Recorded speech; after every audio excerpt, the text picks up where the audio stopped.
Hello everyone, welcome back to our channel Benchmark Study. आज हम discuss करेंगे SEBI circular for the month of July. और इस lecture की जो पीडीएफ आपको वो हमारे टेलीग्राम चैनल पर मिल जाएगी, जिसका लिंक आपको डिस्क्रिप्शन में दे दिया जाएगा। तो स्टार्ट करते हैं लेक्चर को और बढ़ते अपनी फर्स्ट न्यूज की तरफ। सबसे पहली न्यूज है हमारे रिलेटेड टू प्लेटफॉर्म। अब प्लेटफॉर्म का नाम क्या है? सामूहिक प्रतिवेदन मंच। अब यहाँ पे क्या है, इस पूरी न्यूज को मैं एक एग्जांपल से समझा दूंगा, आपको आपको समझ भी आ जाएगा। हम एग्जांपल लेते हैं स्टॉक ब्रोकर का, कोई भी ऐप ले लो आप। जीरोधा ले लेते हैं हम। अब जीरोधा क्या करती है, ये डिफरेंट स्टॉक एक्सचेंज में ऑपरेट करती है। ये क्या करती है, जो शेयर्स हैं उसको बाय एंड सेल करती है डिफरेंट स्टॉक एक्सचेंज में। जैसे कि एनएससी में भी काम करता है जीरोधा, नेशनल स्टॉक एक्सचेंज हो गया।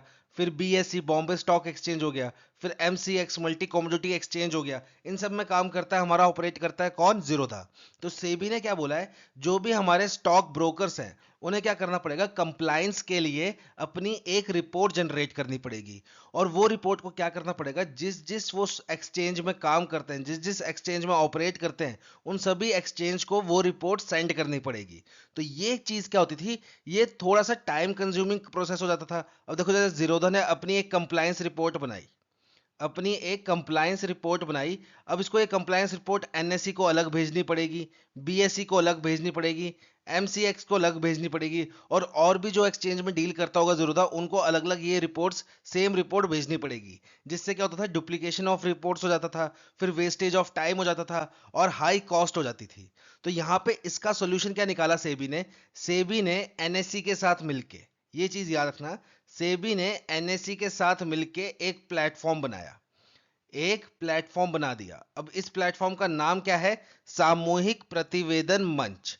अब यहाँ पे क्या होगा, जैसे जीरोधा ने जो अपनी कंप्लायंस रिपोर्ट बनाई है, वो रिपोर्ट इसकी अपलोड कर दी जाएगी सामूहिक प्रतिवेदन मंच पे, और यहीं से बाकी एक्सचेंज को भेज दिया जाएगा। जिससे क्या होगा, डुप्लीकेसी बच जाएगी, ठीक है। फिर जो वेस्टेज ऑफ टाइम होता था वो कम हो जाएगा, और जो कॉस्ट रिलेटेड होता था, कंप्लायंस के रिलेटेड कॉस्ट जो लगती थी, वो भी रिड्यूस हो जाएगी। तो एक ही प्लेटफॉर्म पे आपकी रिपोर्ट सबमिट कर दी जाएगी, और यहीं से बाकी एक्सचेंज को चली जाएगी। जिस भी एक्सचेंज को एक्सेस करनी होगी, वो इस प्लेटफॉर्म से आपकी रिपोर्ट एक्सेस कर सकता है, जिससे वेस्टेज ऑफ टाइम काफी ज्यादा बचेगा, ठीक है। और ये कब से एप्लीकेबल हो चुका है? 1 अगस्त 2025 से। तो यहाँ पे क्वेश्चन क्या बनेगा आपका इंपॉर्टेंट, सामूहिक प्रतिवेदन मंच जो है वो सेबी ने किसके साथ मिलकर बनाया है? तो यहाँ पे राइट आंसर होगा आपका नेशनल स्टॉक एक्सचेंज। बढ़ते हैं नेक्स्ट क्वेश्चन की तरफ। नेक्स्ट स्कीम है हमारे related to VCF settlement scheme 2025। अब वीसीएफ क्या होता है? हमारा वेंचर कैपिटल फंड। अब मैं देखो आप पे शॉर्टकट में समझाऊंगा, क्योंकि बहुत बड़ा टॉपिक है ये। तो वेंचर कैपिटल फंड क्या होता है? एक तरीके का पूल्ड फंड होता है। पूल्ड फंड मतलब यहाँ पे बहुत सारे इन्वेस्टर्स क्या करते हैं, अपना पैसा लगाते हैं और एक फंड बनाते हैं, जिसका नाम क्या रखा हमने, वीसीएफ फंड। और ये फंड क्या करता है आगे, जो पैसा इकट्ठा हुआ है, जो इसने इन्वेस्टर से पैसा लिया है, उस पैसे को लगाता है ये स्टार्टअप्स में। उस पैसे को लगाता है स्टार्टअप्स में, जो नए नए स्टार्टअप्स होते हैं उसमें ये इस पैसे को लगाता है, ठीक है। और फिर कुछ टाइम बाद उस स्टार्टअप में से अपना पैसा वापस निकाल लेगा, और वापस इन्वेस्टर्स को वापस कर देगा। अब ये जो हमारा वीसीएफ फंड है, वेंचर कैपिटल फंड, इसको रेगुलेट कौन से लॉ के तहत किया जाता था? तो इसको रेगुलेट किया जाता था वीसीएफ रेगुलेशन 1996 के तहत। फिर ये जो रेगुलेशन थी ये काफ़ी पुरानी थी, ठीक है, 1996 की चली आ रही थी। तो इसमें कुछ मॉडिफिकेशंस की जरूरत थी। तो 2012 में क्या किया गया, इस वीसीएफ रेगुलेशन को रिप्लेस कर दिया किससे? एआईएफ रेगुलेशन से। अब यहाँ पे ये वीसीएफ सेटलमेंट स्कीम क्यों नजर में आई, मतलब इसको क्यों लॉन्च करना पड़ा, वो हम समझते हैं कि एग्जाम्पल से। सपोज एक वीसीएफ है, वेंचर कैपिटल फंड। एक वेंचर कैपिटल फंड है जो कि लॉन्च हुआ था हमारा ईयर 2008 में। अब इसकी मैच्योरिटी थी, समझ लो 12 साल की। इसकी मैच्योरिटी थी 12 ईयर्स की। मतलब 2020 में इस वीसीएफ फंड को क्या करना पड़ेगा, जिस जिस स्टार्टअप में इसने पैसा लगा रखा है, उस स्टार्टअप में अपना हिस्सा बेच के अपना पैसा वापस निकाल के इन्वेस्टर्स को वापस करना पड़ेगा।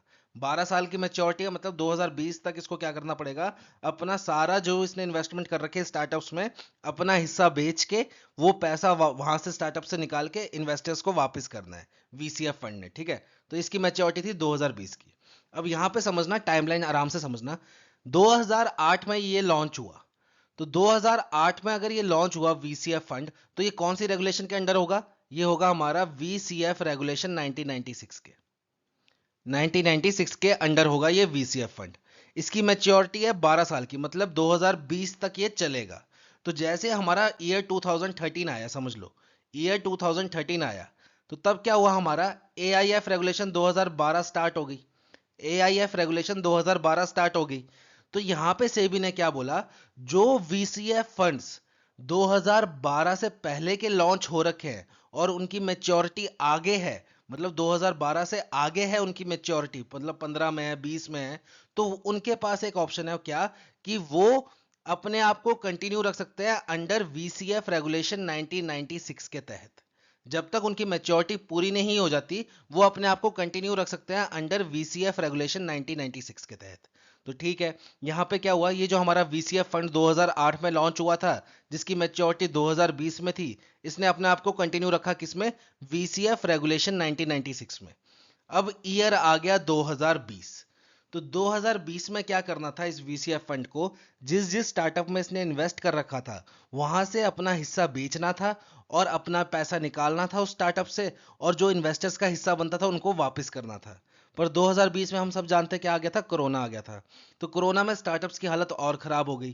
ठीक है, देखो पता है बेसिकली इसके पीछे लॉजिक क्या होता है, ये तो मैं आपको स्टोरी की तरह समझा रहा हूँ। असली में लॉजिक क्या होता है, जैसे एक VCF फंड स्टार्टअप में इन्वेस्ट करता है, तो वो अपना हिस्सा बेच कब सकता है उस स्टार्टअप का, या तो वो स्टार्टअप अपना IPO ले आए।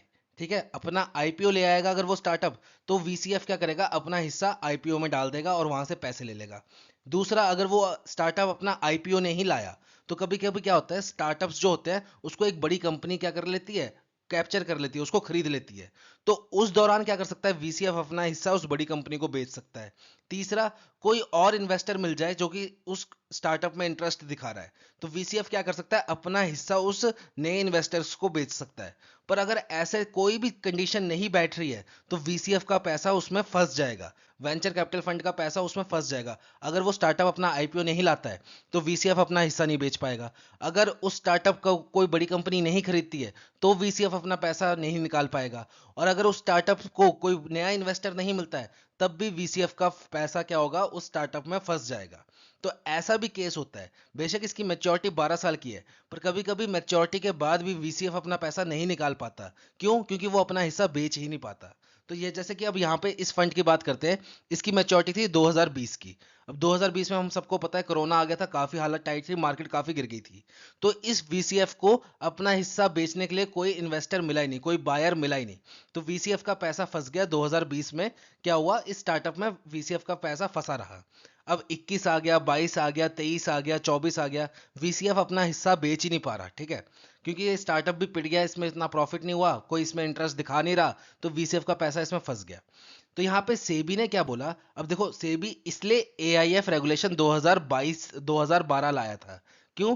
क्योंकि जो हमारी VCF रेगुलेशन थी, VCF रेगुलेशन थी 1996, उसमें सेबी के पास कोई खास पावर नहीं थी। अगर कोई VCF फंड मैच्योरिटी के बाद भी अपना हिस्सा नहीं बेच पा रहा है, मैच्योरिटी के बाद भी अपना हिस्सा नहीं बेच पा रहा है और इन्वेस्टर्स का पैसा वापस नहीं कर पा रहा है, तो सेबी के पास कुछ खास पावर्स नहीं थी कि इस VCF फंड के अगेंस्ट एक्शन ले। पर यहाँ पे क्या किया सेबी ने, इसलिए AIF रेगुलेशन 2012 लेकर आई कि अगर कोई VCF फंड अपनी मैच्योरिटी के बाद भी पैसा नहीं निकाल पा रहा है स्टार्टअप से और इन्वेस्टर्स को वापस नहीं कर पा रहा है टाइम से, तो वो उस पर स्ट्रिक्ट एक्शन ले सकती है अंडर AIF रेगुलेशन। तो यहाँ पे क्या हुआ, ये देखो ये जो VCF फंड था जो 2008 में लॉन्च हुआ, सेबी ने बोला था कि भाई आप पुराने हिसाब से चलते रहो क्योंकि आप पहले लॉन्च हो गए थे, तो ये 1996 के हिसाब से चलता रहा। ठीक है, और 1996 वाले में क्या था, सेबी के पास कोई पावर नहीं अगर ये मैच्योरिटी के बाद अपना हिस्सा ना बेच पाए। तो 2020 से देखो 2025 आ गया। ठीक है, 2020 से 2025 आ गया, ये VCF अपना हिस्सा नहीं बेच पाया, और ये था अंडर 1996 के लॉ के तहत, तो सेबी इस पे कोई एक्शन भी नहीं ले पा रहा था। तो सेबी ने क्या किया, इन ईयर 2024, इन ईयर 2024 सेबी ने क्या बोला कि देखो भाई, जो भी हमारे VCF फंड है, जो भी हमारे VCF फंड है जिनकी मैच्योरिटी हो चुकी है, जिनकी मैच्योरिटी पहले से ही हो चुकी है और वो VCF रेगुलेशन 1996 के तहत चल रहे हैं, उनको क्या करना पड़ेगा, अपने आप को माइग्रेट करना पड़ेगा AIF AIF रेगुलेशन 2012 में, और उनको 1 साल एक्स्ट्रा मिल जाएगा अपने आप को लिक्विडेट करने के लिए, और हम उस पर कोई पेनल्टी नहीं लगाएंगे। पर अगर वो अपने आप को माइग्रेट नहीं करते हैं, तो हमें एक्शन लेना पड़ेगा। तो उस वजह से सेबी ने क्या किया, जो भी वेंचर कैपिटल फंड्स थे जिनकी मैच्योरिटी पहले से ही हो रखी है और जो चल रहे थे अंडर रेगुलेशन 1996 के, उन सभी को माइग्रेट करवा दिया एआईएफ रेगुलेशन 2012 में। उन सभी को माइग्रेट करवा दिया एआईएफ रेगुलेशन 2012 में। और इनको क्या बोला, इनको बोला कि आप एआईएफ रेगुलेशन 2012 में माइग्रेट हो जाओ और आपको हम 19 जुलाई 2025 तक का टाइम और दे देंगे कि आप अपने आप को लिक्विडेट कर सकते हो। ठीक है, 1 साल का टाइम हम और दे देंगे, अपने आप को लिक्विडेट कर सकते हो। अब हम वापस अपने एग्जाम्पल पे आते हैं। हमारा एग्जाम्पल ये वीसीएफ फंड वाला, जो कि 2020 में मैच्योरिटी थी। ठीक है, जिसकी 2020 में मैच्योरिटी थी। हम वही टाइमलाइन लेके चलेंगे। अब 2020 में इसकी मैच्योरिटी थी। ठीक है, 2024 आया, सेबी ने बोला आपको अपने आप को माइग्रेट करवाना पड़ेगा एआईएफ रेगुलेशन 2012 में। इस वीसीएफ फंड ने अपने आप को माइग्रेट करा दिया, तो इसको 19 जुलाई 2025 तक का टाइम मिल गया अपने आप को रेगुलेट करने के लिए, अपने आप को लिक्विडेट करने के लिए, अपना हिस्सा बेचने के लिए। इसको 1 साल का टाइम और मिल गया 2024 में। ठीक है, 2024 में इसने क्या किया, अपने आप को कन्वर्ट कर दिया एआईएफ 2012 रेगुलेशन के अंडर। तो इसको 1 साल का टाइम और मिल गया अपना हिस्सा बेचने के लिए। अब 19 जुलाई 2025 भी आके चला गया और ये अपना हिस्सा फिर भी नहीं बेच पाया। तो अब सेबी ने क्या बोला है कि जो अपनी मैच्योरिटी होगी है जिनकी, जिन्होंने अपने आप को एआईएफ 2012 के रेगुलेशन में अपने आप को रजिस्टर भी कर लिया है और उसको 1 साल का एक्स्ट्रा टाइम भी मिल गया, फिर भी वो अगर अपना हिस्सा नहीं बेच पाए हैं, तो उन पे हम लगाएंगे कड़ी पेनल्टी। ठीक है, बहुत सख्त हम रूल्स फॉलो करेंगे, रेगुलेशंस फॉलो करेंगे, हम उन पे बहुत सारी स्ट्रिक्टनेस फॉलो करेंगे। और अगर उनको उस सब चीज से बचना है तो उनको क्या करना पड़ेगा, अपने आप को वीसीएफ सेटलमेंट स्कीम के तहत रजिस्टर करवाना पड़ेगा। ये है पूरा सर्कुलर। ठीक है, तो इसका बैकग्राउंड समझना हमारे लिए जरूरी था, फिर हम आगे की बात समझ सकते थे। ठीक है, तो यहां पे क्या था, जो हमारे वेंचर कैपिटल फंड पुराने रेगुलेशन से चल रहे थे, 1996 के रेगुलेशन से चल रहे थे और जिनकी मैच्योरिटी पूरी हो गई थी, उनको क्या किया सेबी ने, सबसे पहले 2024 में उनको एआईएफ रेगुलेशन में कन्वर्ट करवा दिया। फिर उनको 1 साल का टाइम दिया 19 जुलाई 2025 तक का अपना हिस्सा बेचने का। और वो अगर तब भी बेच नहीं पाए तो उनको क्या बोला है, अब वीसीएफ सेटलमेंट स्कीम के तहत रजिस्टर कीजिए अपने आप को और हमारे को जेन्युइन रीजन दीजिए कि हम आप पे कड़ी कार्रवाई क्यों ना करें, कि आप इतने टाइम से अपना हिस्सा नहीं बेच पाए, उसके पीछे हमें जेन्युइन रीजन दीजिए। और अगर हमें जेन्युइन रीजन आपका लगेगा तो हम क्या करेंगे, इस वीसीएफ सेटलमेंट स्कीम के तहत जो भी आपकी पेनल्टी बनती है वो आप पे लगाएंगे और आपको और टाइम दे देंगे अपना हिस्सा बेचने के लिए। और अगर हमें आपका रीजन जेन्युइन नहीं लगेगा तो हम क्या करेंगे, आप पे कड़ी कार्रवाई करेंगे। अब ये क्या चीज है ये समझते हैं। ठीक है, ये थोड़ा सा बड़ा था टॉपिक। अब यहां पे देखते हैं कि ये वीसीएफ सेटलमेंट स्कीम के तहत पेनल्टीज से भी लगाता कैसे है। तो देखो, हम फिर से वही एग्जांपल लेते हैं जो पिछली स्लाइड में लिया था। हमारा वीसीएफ फंड था जिसकी मैच्योरिटी थी ये जो लॉन्च हुआ था ईयर 2008 में, इसकी मैच्योरिटी थी ईयर 2020 में। 2020 में इस वीसीएफ फंड को क्या करना था, अपना हिस्सा जो इसने स्टार्टअप्स में इन्वेस्ट किया है उसको बेचना था, वहां से पैसे लेने थे और इन्वेस्टर्स के पैसे वापस करने थे। पर ये किसी कारणवश अपना हिस्सा बेच नहीं पाया। तो इसने क्या किया, ईयर 2024 में सेबी ने इनको क्या बोला कि आप अपने आप को किस में माइग्रेट करो, एआईएफ रेगुलेशन 2012 में माइग्रेट करो, जिससे आपको क्या होगा, 1 साल का एक्सटेंडेड टाइम मिल जाएगा अपना हिस्सा बेचने के लिए। तो इन्होंने 2024 में क्या किया, अपने आप को माइग्रेट कर दिया एआईएफ रेगुलेशन 2012 के तहत। और इनको कितना टाइम मिला, 19 जुलाई 2025 तक का टाइम मिल गया अपना हिस्सा बेचने का। पर ये किसी कारणवश तब भी अपना हिस्सा नहीं बेच पाए। तो अब इन पे क्या बोला है सेबी ने कि देखो, आप क्या करो, वीसीएफ सेटलमेंट स्कीम हमने लॉन्च की है, इसमें आप अपनी एप्लीकेशन फाइल करो, साथ में अपने रीजंस लिखो। अगर हमारे को आपके रीजन वैलिड लगेंगे तब तो हम आप पे छोटी मोटी जो पेनल्टी वो बनेगी आपकी वो लेके छोड़ देंगे। और अगर हमारे को आपके रीजन वैलिड नहीं लगे तो हम आप पे लेंगे स्ट्रिक्ट एक्शंस। तो कड़ी कार्रवाई से बचने के लिए, उन स्ट्रिक्ट एक्शन से बचने के लिए इस वीसीएफ फंड ने क्या किया, अपने आप को रजिस्टर किया अंडर वीसीएफ सेटलमेंट स्कीम। और इसकी रजिस्ट्रेशन फीस कितनी है, 25,000 प्लस 18% जीएसटी। और ये नॉन रिफंडेबल है। मतलब समझ लो मेरा एक फंड है और मैं उसको अपना हिस्सा निकाल नहीं पाया स्टार्टअप में से, और मैं चाहता हूं कि मेरे पे जो सेबी है कड़ी कार्रवाई ना करे, तो मैं क्या करूंगा, अपनी ना एक एप्लीकेशन भेजूंगा सेबी के पास कि यार देखो मेरे ये रीजन थे, इन रीजंस की वजह से मैं अपना हिस्सा नहीं बेच पाया और आप मेरे पे कड़ी कार्रवाई मत कीजिए, ठीक है, मेरे को माफ कर दीजिए। तो वो माफीनामा है एक तरीके का, और उस माफीनामा को भेजने के लिए भी आपको कितना चार्ज देना पड़ेगा? 25,000 रुपये प्लस 18% जीएसटी, और ये नॉन रिफंडेबल है। मैंने मतलब ये पैसे मेरे को देने ही पड़ेंगे एप्लीकेशन फीस के रूप में, और तब जाके मेरी एप्लीकेशन सेबी देखेगा। और फिर सेबी की मर्जी है, वो मेरे पॉइंट्स अगर उसको वैलिड लगेंगे तो वो मेरे को माफ कर देगा पेनल्टी लेके, और मेरे पॉइंट्स अगर वैलिड नहीं लगे तो वो मेरे पे कड़ी कार्रवाई करेगा। ठीक है, तो ये होगी आपकी रजिस्ट्रेशन फीस एक तरीके की। अब यहाँ पे क्या हुआ, समझ लो मेरी एप्लीकेशन गई सेबी के पास, और सेबी को मेरे पॉइंट्स वैलिड लगे कि हाँ यार बंदा ठीक बोल रहा है, ये मजबूरी हो सकती है, इसकी वजह से अपना हिस्सा बेच नहीं पाया। तो अब इस पे हम थोड़ी बहुत पेनल्टी लगाते हैं और इसको टाइम दे देते हैं आगे का, कि अपना हिस्सा बेच लेना आप आगे फ्यूचर में। ठीक है, तो वो पेनल्टी किस रूप में लगाई जाएगी? तो सबसे पहले वो देखते हैं वेंचर कैपिटल फंड जो है उसका अमाउंट कितना था। तो सपोज ये जो मैंने 2008 में वेंचर कैपिटल फंड लॉन्च किया था, ये था हमारा 45 करोड़ रुपीस का। ये था हमारा 45 करोड़ रुपीस का। तो यहाँ से जो अमाउंट है उसके हिसाब से यहाँ पे आपको स्लैब्स दिए गए हैं, और इनके हिसाब से यहाँ पे पेनल्टी दी गई है। तो ये 45 करोड़ का वीसीएफ लॉन्च हुआ था 2008 में, तो 45 करोड़ आपका आएगा ये सेकंड वाले ऑप्शन में। तो 2 लाख की पेनल्टी तो सीधी तैयार हो गई मेरी, according to my VCF amount. अगर मेरा वीसीएफ फंड होता 250 करोड़ का, तो मेरे पे सीधा 6 लाख की पेनल्टी लग जाती। ठीक है, तो एक तो हो गया आपके अमाउंट के ऊपर। दूसरा, आपने कितना डिले किया है, आपकी मैच्योरिटी कब थी, उससे आप कितना डिले चल रहे हो।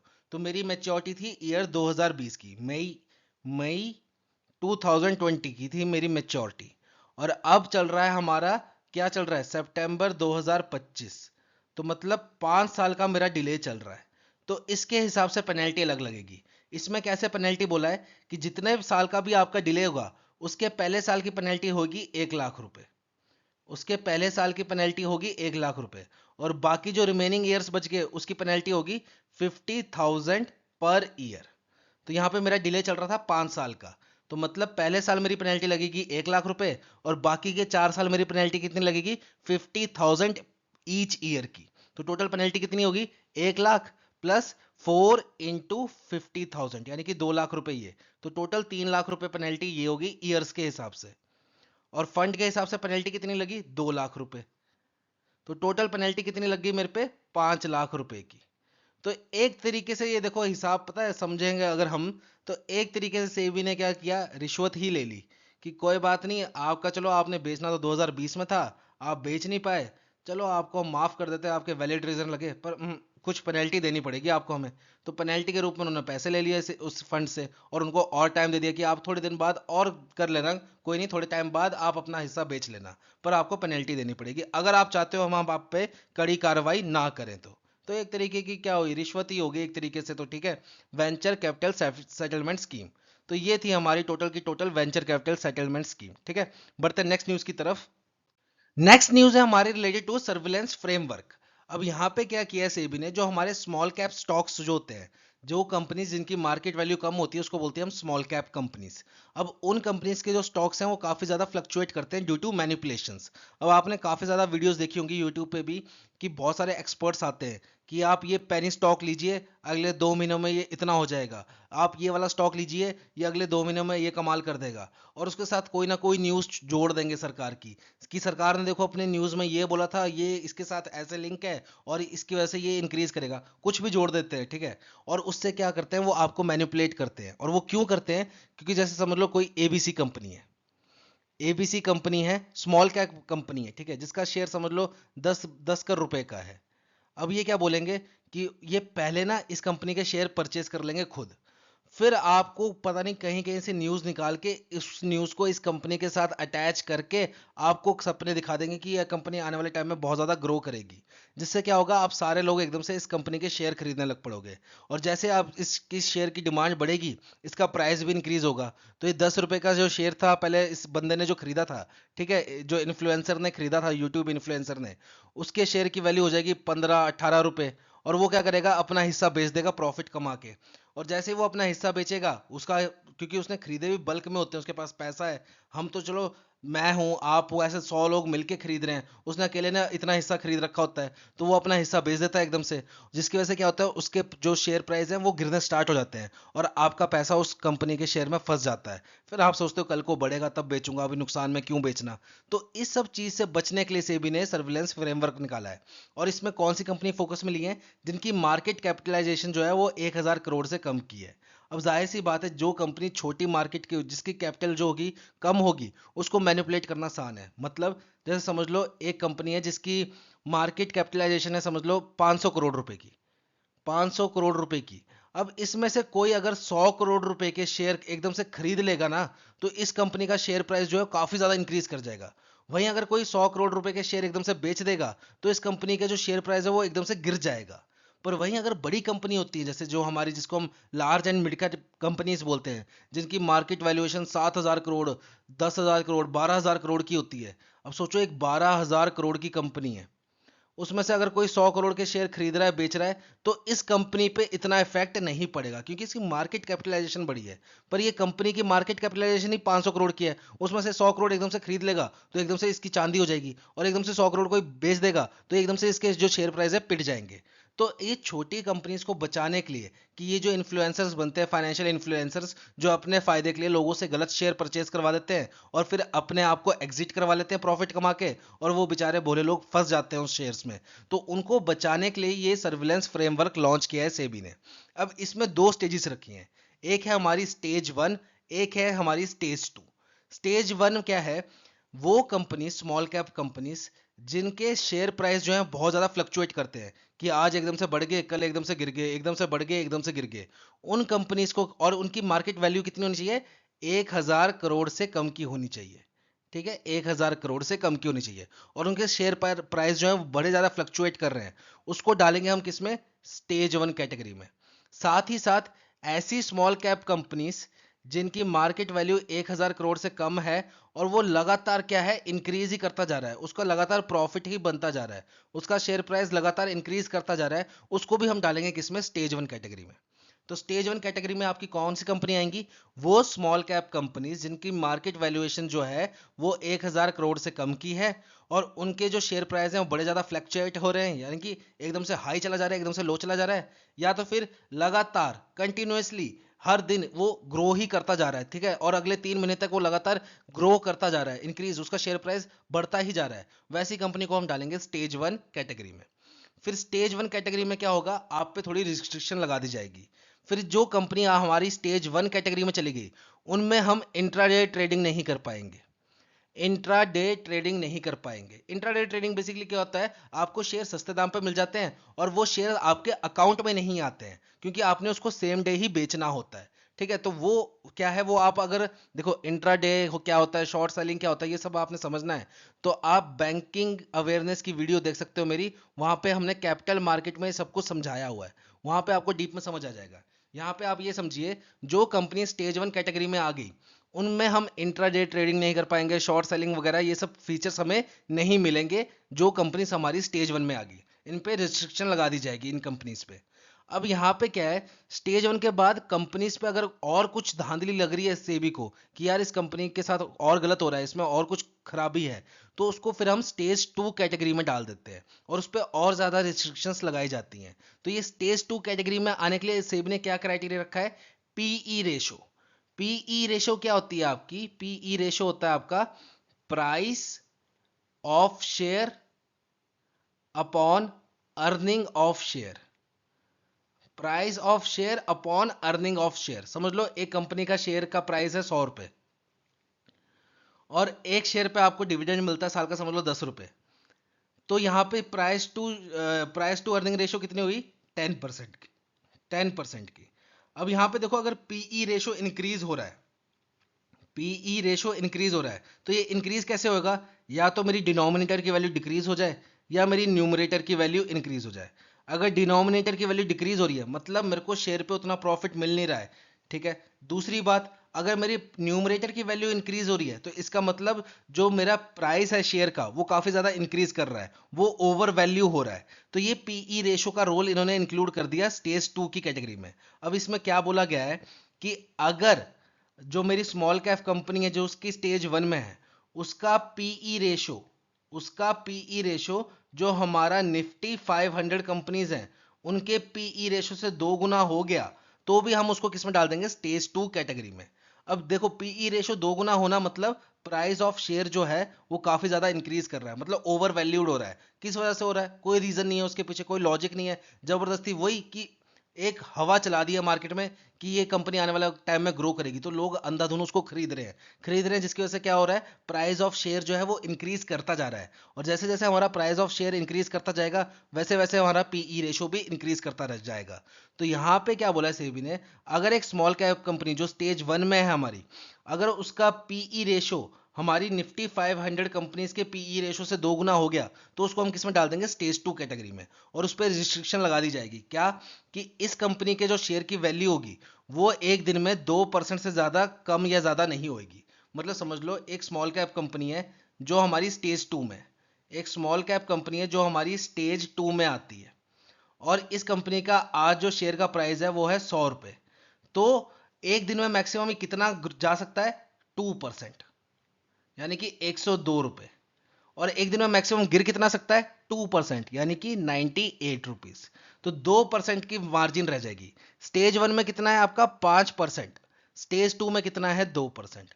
अगर कोई स्मॉल कैप कंपनी स्टेज 1 में है और उसका मार्केट प्राइस है आज समझ लो शेयर का 100 रुपए, तो एक दिन में मैक्सिमम कितना ग्रो कर सकता है, 105 रुपए। एक दिन में मैक्सिमम कितना गिर सकता है, 95 रुपीज तक।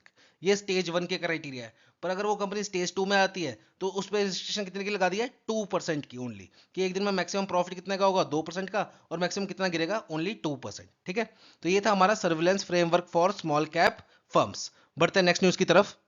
अब यहां से स्टार्ट होता है हमारा इंपॉर्टेंट वन लाइनर। सबसे पहली न्यूज है हमारी related to multi commodity exchange clearing corporation limited, जो कि सब्सिडरी है किसकी, multi commodity exchange of India की। अब यहाँ पे क्या है, ये जो हमारा multi commodity exchange clearing corporation limited है, इसकी रिकॉग्निशन को रिन्यू कर दिया है सेबी ने 3 साल के लिए। अब ये कब तक वैलिड रहेगा, जुलाई 30 2028 तक। अब ये जो हमारा मल्टी कॉमोडिटी एक्सचेंज है, इसका काम क्या होता है, अगर आपको कोई भी कमोडिटी है उसको बाय एंड सेल करना है, उसमें कोई ट्रेड करना है, तो आपको कहाँ करना पड़ेगा, multi commodity exchange of India पे। अब ये कमोडिटी होता क्या है, जैसे कि आपका गोल्ड हो गया, सिल्वर हो गया, क्रूड ऑयल हो गया, ये सब किस में आते हैं, आपके कमोडिटी में। अगर इसको आपको बाय एंड सेल करना है तो आप कहाँ करोगे, multi commodity exchange of India में। और ये जो ट्रांजेक्शन करोगे आप, आपने गोल्ड बाय किया आज, कल बेच दिया, तो ये जो खरीदा और बेचा, इसकी सेटलमेंट कौन करवाता है, multi commodity exchange clearing corporation limited. ठीक है, ये चीज इंपॉर्टेंट है। नेक्स्ट है आपका अरम प्रॉम टेक लिमिटेड। ये इंडिया की पहली लिस्टेड कंपनी बन गई है, पब्लिक लिस्टेड कंपनी, जो कि ऑपरेट करेगी क्या, SM REIT platform. SM REIT क्या होता है आपका, small and medium real estate investment trust. अब यहां पे देखो दो फर्क है, एक है आपका रिट और एक है आपका एसएम रिट। दोनों में अंतर क्या है, इन्वेस्टमेंट का अंतर है। मतलब देखो रिट का बेसिक फंक्शन क्या है, समझ लो आपके, अब जैसे कोई आपका पॉर्श एरिया है, समझ लो आपके इलाके में या आपके स्टेट में एक बहुत ही रिहायशी इलाका होगा, वहां पे कोई फ्लैट का प्रोजेक्ट चल रहा है कि बहुत सारे फ्लैट्स बन रहे हैं। अब आप चाहते हो कि भाई देखो आज इस फ्लैट की कीमत समझ लो 1 करोड़ रुपए है, आपको पता है भविष्य में इस फ्लैट की कीमत 4 करोड़ हो जाएगी, 5 करोड़ हो जाएगी, तो आप चाहते हैं जो कंपनी प्रोजेक्ट बना रही है फ्लैट्स का, इसमें हम भी इन्वेस्ट करें। पर हमारी उतनी हैसियत नहीं है, हैसियत मतलब हमारे पास उतनी कैपिटल नहीं है कि हम पूरा डायरेक्टली उस प्रोजेक्ट में इन्वेस्ट कर दें। तो हम किसका यूज करते हैं, रिट का, रियल इस्टेट इन्वेस्टमेंट ट्रस्ट। इसमें क्या होता है, ये भी एक तरीके का आपका पूल्ड फंड होता है, ये भी एक तरीके का आपका पूल्ड फंड होता है। ये क्या करता है, बहुत सारे इन्वेस्टर्स जैसे कि जो स्मॉल स्केल में इन्वेस्ट करते हैं, जैसे हम हो गए। अब एक समझ लो डीएलएफ का प्रोजेक्ट बन रहा है, वो होगा आपका समझ लो 800 करोड़ रुपए का। अब मैं इसमें डायरेक्टली इन्वेस्ट नहीं कर पाऊंगा, क्योंकि वो मैं कितना इन्वेस्ट कर पाऊंगा, 50,000, 1 लाख रुपए। अब डीएलएफ वाला ऐसे 1-1 लाख रुपए सबसे लेने लगा, तो वो तो इसमें कैलकुलेशन में बिजी रह जाएगा कि भाई किससे मैंने कितने पैसे लिए, किसको कितने वापस करने हैं। तो वो क्या करता है, मेरे को ये छोटी मोटी इन्वेस्टमेंट नहीं चाहिए, मेरे को चाहिए करोड़ों में इन्वेस्टमेंट। अब करोड़ में मैं इन्वेस्ट कर नहीं सकता, पर मैं चाहता हूँ कि मैं इस डीएलएफ के प्रोजेक्ट में इन्वेस्ट करूँ, क्योंकि आने वाले टाइम में ये अच्छी रिटर्न देगा। तो मैं किसका यूज करूंगा, रिट का यूज करूंगा, रियल स्टेट इन्वेस्टमेंट ट्रस्ट। इसमें मैं और मेरे जैसे जो लोग होंगे जो छोटे स्केल में इन्वेस्ट करते हैं, 50,000, 1 लाख रुपए, वो इसमें अपना फंड डालेंगे और इस रिट की वैल्यू इंक्रीज कर देंगे, और इस रिट की वैल्यू बन जाएगी समझ लो जैसे इसकी 70 करोड़ रुपए, 80 करोड़ रुपए या 100 करोड़ रुपए। तो डीएलएफ वाला बोलेगा हाँ ये ठीक है, आप मुझे 80 करोड़ रुपए दीजिए, और जैसे मेरा प्रोजेक्ट लॉन्च हो जाएगा, जब मैं इसको बेचूंगा, जो मेरे को प्रॉफिट होगा उसमें से मैं आपका 80 करोड़ भी वापस करूंगा और प्रॉफिट में से हिस्सा भी वापस कर दूंगा। ये होता है आपका रिट।